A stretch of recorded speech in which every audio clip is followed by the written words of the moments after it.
Hey, salut les crypto lovers, c'est Will Tamer et bienvenue pour l'édition du 25/7/2021 du petit journal du crypto. Alors aujourd'hui on a un market cap global qui est passé en dessous des 1400 milliards de dollars, il est à 1393, il perd 1,05% et on a un Bitcoin qui stabilise au-dessus des 34 000 dollars à 34 401 dollars. On a Ethereum qui perd 1,96% à 2146, on a le Binance Coin qui perd 2,26%, Cardano qui perd 2,81%, XRP qui perd 3,27, USD Coin en 8ème position, le Dogecoin qui est à 0,19, il perd 2,42, Polkadot à 13,41, perd 3,71, et le Binance USD perd aussi 0,15%. C'est assez bizarre pour un stablecoin, mais voilà, aujourd'hui c'est rouge sur les crypto-monnaies. Pourquoi? Parce que je pense que les détenteurs d'altcoin vendent leur altcoin pour racheter du Bitcoin, parce qu'ils pensent peut-être que ça va repartir à la hausse ou pas. Encore une fois, on verra ça tout à l'heure dans l'analyse technique. On va regarder s'il y a un top gagneur du jour. Bien évidemment, nous avons AMP qui continue de pumper comme un cochon à 0,06, 20,60%. On a le QNT Quant qui nous fait 13,46% et le Theta qui fait 10,69%. Le petit Zilliqa 9,70% et bien évidemment mon Theta Fuel, T-Fuel, 9,03%, il est à 0,35, dire qu'il y a quelques jours, il était encore à 0,28, ça fait plaisir de chez plaisir à Will Tamer. Alors, si tu es nouveau sur la chaîne et que tu la découvres, n'hésite pas à t'abonner et d'actionner la petite cloche de notification si jamais le petit journal du crypto te plaît. Moi, c'est Will Tamer, chaque jour je fais une revue de presse avec des articles que je sélectionne et que je vous présente lors du petit journal du crypto. Je termine par une analyse technique sur le Bitcoin. Et c'est à ce moment que je dis, c'est parti, générique.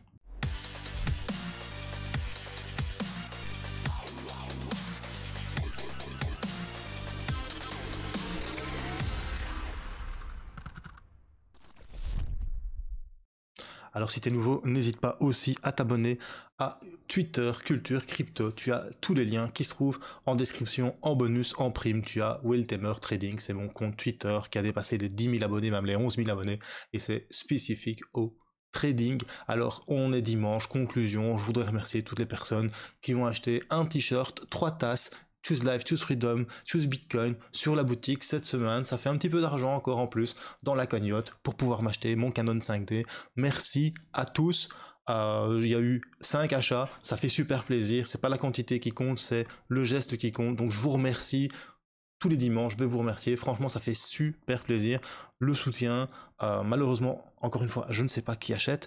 Peut-être que bientôt, je vais pouvoir fournir tout ça en crypto-monnaie. Peut-être que ça pourra intéresser certains. Je m'enlèverai de Spreadshirt et j'ajouterai sur le site Culture Crypto une zone boutique car j'ai peut-être trouvé une personne qui veut bien me produire ça ici en local en Belgique avec de la bonne qualité. Il y a même de la broderie, franchement plutôt sympa. Mais bon, le problème c'est que je dois prendre du stock, donc c'est pas évident. Là, Spreadshirt, t'as pas de stock, c'est beaucoup plus facile. Maintenant, c'est un peu cher. Voilà. Alors, c'est parti pour les petites news. On apprend qu'une étude dévoile que plus de 60% des investisseurs américains commencent à acheter de la crypto-monnaie et ils ont commencé à acheter cette crypto-monnaie au cours de ces 6 derniers mois, mais bien évidemment, le Bitcoin explose. Conclusion, les gens, tout le monde veut acheter à 65 000 dollars, mais personne ne veut acheter à 30 000 dollars. C'est généralement ce qui se passe. Quand le Bitcoin monte, tout le monde achète. Pourtant, on achète quand il est bas, quand tout le monde le boude, et on le vend quand tout le monde en parle, tout simplement. Et c'est ce qui s'est passé encore une fois, cette fois-ci. Donc n'oublie pas, première règle du parfait crypto lover, on n'investit pas d'argent qu'on ne peut pas se permettre de perdre. Et deuxième règle du parfait crypto lover, on achète bas pour revendre haut. Ça signifie qu'on achète quand ça chute pour revendre quand ça monte. C'est comme ça que ça fonctionne. Pourquoi? Parce que quand ça chute, tu peux faire ce qu'on appelle du DCA, du dollar cost average. Donc tu peux faire un prix moyen pour toutes les cryptos que tu auras acheté d'une crypto. Par contre, quand ça monte, tu peux acheter que ça à 60 000 et le lendemain, ça commence à chuter, tu perds directement de l'argent. Alors que quand tu as acheté bas, et qu'il y a déjà eu un plus haut, tu sais qu'au minimum, tu sais aller récupérer ce plus haut. Regarde, ici, le Bitcoin, il a 34 000 dollars. Je sais que si j'en achète un aujourd'hui, il y a un potentiel de gagner 30 000 dollars car il a déjà été à 64 000 dollars. C'est comme ça qu'on réfléchit lorsqu'on investit, tout simplement. Enfin voilà, 61% des Américains qui investissent dans les actifs numériques ont commencé à acheter les crypto-monnaies seulement ces 6 derniers mois. Alors on apprend aussi à prendre avec des pincettes comme mon ami Helmut Banner a mis sur son compte Twitter. Amazon pourrait intégrer les paiements Bitcoin et lancer son propre token d'ici 2022. Et c'est un initié, j'adore le confirme un initié qui nous le dit, c'est des grosses rumeurs qui disent selon lesquelles Amazon pourrait lancer les paiements Bitcoin. Ça se renforce de plus en plus, ça fait un petit moment que c'est dans le pipe. Je sais qu'Amazon l'a déjà fait, et ils l'ont vite retiré parce que c'était trop volatile. Faut savoir qu'Amazon il brasse des millions de dollars, des milliards de dollars, donc 10% de chute du Bitcoin sur des millions de dollars, tu perds vite tes couilles. Donc je pense que, à mon avis, il serait plus intelligent de travailler sur un type de stablecoin comme le Facebook Coin, le Diem, pour Amazon, ça serait beaucoup plus logique vu que bon, ils ne peuvent pas se permettre de perdre 10% sur un article qu'ils viennent de vendre. Tu vois ce que je veux dire? Moi, je suis directeur d'un supermarché. La marge, c'est quelque chose de plus, c'est le plus important. La marge, c'est ce qui te fait vivre. Il y a des articles où j'ai 10% de marge, il y a des articles où j'ai 0,5% de marge, et il y a des articles où j'ai 100% de marge. Et tu vois, c'est ces articles-là qu'on met en avant, où on met du volume. Pourquoi? Parce que c'est la marge qui te permet de payer tes employés, qui te permet de payer ton local, qui te permet de payer tous tes frais. Bon, maintenant, c'est sûr que Amazon, ses employés, c'est des robots, mais bon, je vais les acheter. Il y a un minimum d'employés, mais il a quand même des frais, le mec, hein, faut pas croire. Donc, je sais pas, moi je trouve que bon, ça pourrait être bien, et bien évidemment, hein, ça serait vraiment le top qu'Amazon intègre le Bitcoin. Maintenant, faut pas trop rêver. Restons sur terre, réfléchissons en tant que bon père de famille, et moi je réfléchis en tant que directeur de supermarché. Bro, le mec, je pense pas qu'il est prêt à sacrifier sa marge rien que pour qu'on puisse acheter en Bitcoin. Par contre, il va peut-être, parce qu'en fait, il cherche quelqu'un qui s'y connaît. Regarde les rumeurs selon lesquelles il cherche une personne qui s'y connaît dans la technologie Bitcoin, blockchain et distributed ledger. Ben oui, bien évidemment. Pourquoi? Parce que peut-être pour créer sa propre crypto-monnaie, mais je pense que sa propre crypto-monnaie devrait être adossée au dollar ou à l'euro pour éviter les pertes de marge. Surtout que les marges chez Amazon, elles sont beaucoup plus petites, elles sont un peu plus compressées pour attirer le client chez Amazon pour que tu n'ailles pas dans ton magasin physique réel. Maintenant, c'est sûr, ils n'ont pas les mêmes coûts d'exploitation d'un magasin physique réel, mais les marges sont beaucoup plus petites. Pourquoi? Parce que il faut attirer, mais par contre, ils gagnent sur le volume, en fait. C'est ça. Amazon, c'est ils gagnent sur le volume, tout simplement. Voilà. Allez, après ça, on apprend qu'Ethereum 2.0 dépasse les 200 000 validateurs en staking. Ça veut dire que désormais, il y a 14 milliards de dollars dans Ethereum 2.0. Il y a plus de 200 000 validateurs. Ça, c'est vraiment super bien pour la décentralisation, surtout pour aussi les attaques 51%. C'est important qu'il y ait beaucoup de validateurs. Plus il y a de validateurs, plus la blockchain sera décentralisée, plus la blockchain sera rapide. C'est un petit peu comme Cardano.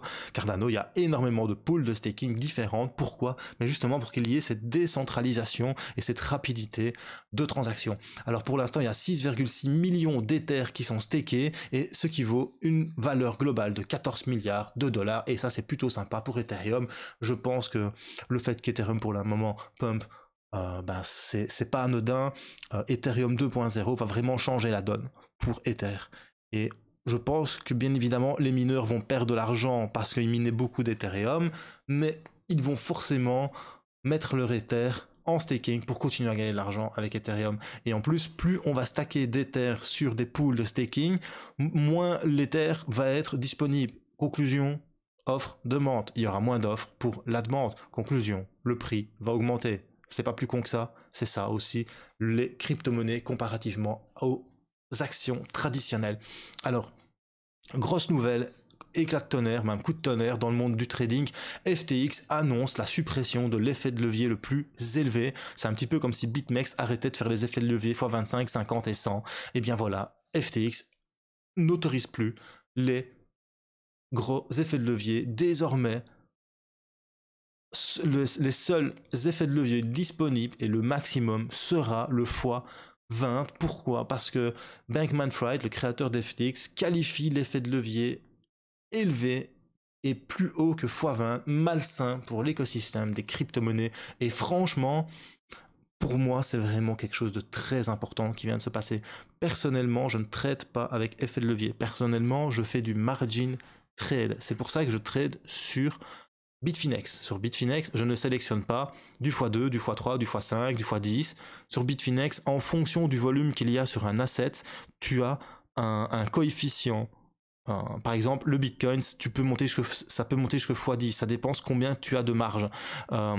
Les autres cryptos, c'est x5, x3.3, x2.2. Ça dépend en fonction de la marge que tu possèdes et surtout, ça dépend le volume qu'il y a sur cette paire. Et je n'utilise plus les effets de levier. J'ai perdu énormément d'argent avec les effets de levier. J'ai pas peur de le dire. Donc voilà, je trouve que FTX, franchement, va proposer un trading responsable, un trading un peu plus responsable, et peut-être aussi ils font ça parce que les régulateurs sont contre les effets de levier. Parce que lorsque les régulateurs parlent de protection de l'utilisateur et du client, c'est ça aussi. Il y a des personnes qui croient et qui se pensent au casino avec les crypto-monnaies, ils mettent du x100, ils se rendent pas compte qu'ils peuvent perdre tout en une seconde. Et donc franchement, moi je dis bravo à FTX pour la suppression de l'effet de levier le plus haut et le plus risqué pour nos baby whales et nos baby crypto lovers. Voilà, après ça, c'est tout pour les news. Maintenant, on va passer à l'analyse technique du Bitcoin. Mais avant la dernière news, j'avais envie de vous parler aussi. J'ai oublié de vous le dire hier, mais vous savez bien, culturecrypto.fr, c'est mon site de nouvelles sur lequel je suis en train de rebosser pour le moment. Et où j'ai pas trop écrit dernièrement parce que j'ai ma petite fille qui est née il y a 4 mois et que depuis qu'elle est née, ça a chamboulé toute ma vie et j'ai pas encore réussi à récupérer un rythme d'écriture pour faire des articles de news pour Culture Crypto, mais je fais ça avec Monsieur TK, donc Monsieur TK fait partie aussi du site culturecrypto.fr. Pour le moment, lui, il me poste ses vidéos sur le site pour l'instant, parce que voilà, j'ai pas encore développé plus le site, mais bien évidemment, un jour, vous le retrouverez en tribune aussi, à écrire des textes et on va certainement continuer à travailler ensemble. Donc n'hésite pas à aller voir la vidéo Pourquoi numéro 3 par Monsieur TK. Pourquoi miner du Bitcoin détruit, abîme et use le matériel des PC et des cartes graphiques, et il te dit pourquoi est-ce que ça les détruit réellement, est-ce que ça les abîme réellement. Il va donner son avis. C'est une petite vidéo toute facile à regarder, 3-4 minutes, il n'y a rien à dire. Nouvelle petite série tous les vendredis sur la chaîne de mon ami Monsieur TK. N'hésitez pas à aller sur culturecrypto.fr pour la regarder. Vous aurez le lien en description avec tous les titres. Parce que n'oubliez pas, maintenant, je mets tous les liens de chaque article que j'analyse dans la description. Voilà, c'est tout pour les petites news. Maintenant, on va passer à l'analyse technique du Bitcoin. Alors sur le Bitcoin, tu vois que hier je te disais, bonne mère, il faut qu'on vienne casser la moyenne mobile 50 périodes, et tu vois ce qu'on a fait. Eh bien, on est venu casser presque la moyenne mobile 50 périodes. On a réouvert pile poil sur la moyenne mobile 50 périodes aujourd'hui, et pour l'instant, on est en train de faire un doji. Enfin, pour le moment, c'est en train de remonter, mais tout à l'heure, c'était vraiment plat. On faisait une étoile, c'était vraiment un petit doji, et là, il semblerait que les bulls commence à prendre la main. Donc n'oublie pas, si sur du daily, on casse la moyenne mobile 50 périodes, il y a de fortes chances qu'on vienne chercher le précédent plus haut. Le précédent plus haut, le trading c'est ça, hein, les gars, faut pas se prendre la tête plus. Le précédent plus haut, c'était 35 954 $. Si on casse le précédent plus haut, on ira chercher le second précédent plus haut à 36 717 $. Si on ne le casse pas, on reviendra chercher en bas à 35 954 $. Et si on casse le deuxième plus haut à 36 623 $, il y a de fortes chances et de fortes probabilités qu'en fait on vienne chercher ici la moyenne mobile sans période que tu vois en orange et que j'ai prolongé en blanc. Pourquoi? Parce qu'elle représente le double ici qu'on avait à 40 532 $. Donc le gros objectif, en fait, il y en a trois. Il y a le 35 960, le 36 623, mais ce qui est intéressant, c'est que du 36 623 au 40 532, il y a quand même 10% à aller chercher. Maintenant voilà, pourquoi je m'arrête là? Parce qu'il y a la moyenne mobile sans période qui va être là. Et la moyenne mobile sans période, elle va jouer de résistance. Donc elle va résister face au prix du Bitcoin. Est-ce qu'elle va résister suffisamment pour que le prix rechute après vers les 36 623 $? Ça, on verra bien. Mais en tout cas, ce qui est intéressant aussi, c'est que ça faisait très longtemps que c'est pas arrivé.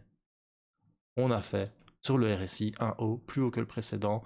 Et pareil, sur les bas, on est en train de faire des bas plus haut, de plus en plus haut. Hop. Toi, c'est monté, ça a redescendu un petit peu, mais ici, on a fait celui-là, il est plus haut que celui-là. Donc, on est en train de faire vraiment un petit canal haussier. Donc, attention, ça peut rechuter, mais bon, voilà. Pour le moment, le Bitcoin est en train de s'attaquer à la moyenne mobile 50 périodes. On verra demain si on ouvre ici, et je pense vraiment que si on ouvre au-dessus de la moyenne mobile 50 période, tu as de fortes chances et de probabilités que le Bitcoin vient de chercher les 35 960 et les 36 623 $. Et ça, ce n'est que mon humble avis. Nous verrons demain, lors de l'analyse technique, ce qui s'est passé. On va mettre un petit rectangle ici avec la target. Hop, on va mettre la target en bleu. Voilà, on verra ce qui va se passer. C'était Will Tamer pour le petit journal du crypto. Si t'as bien aimé, mets un petit pouce bleu. Si t'as pas aimé, un petit pouce rouge. Mettez des commentaires, partage un max. Et surtout, bro, n'oublie pas, choose life, choose freedom et choose Bitcoin. Peace, mes bro. Merci à tous et passez un bon dimanche, une bonne fin de dimanche et un bon début de semaine. À demain.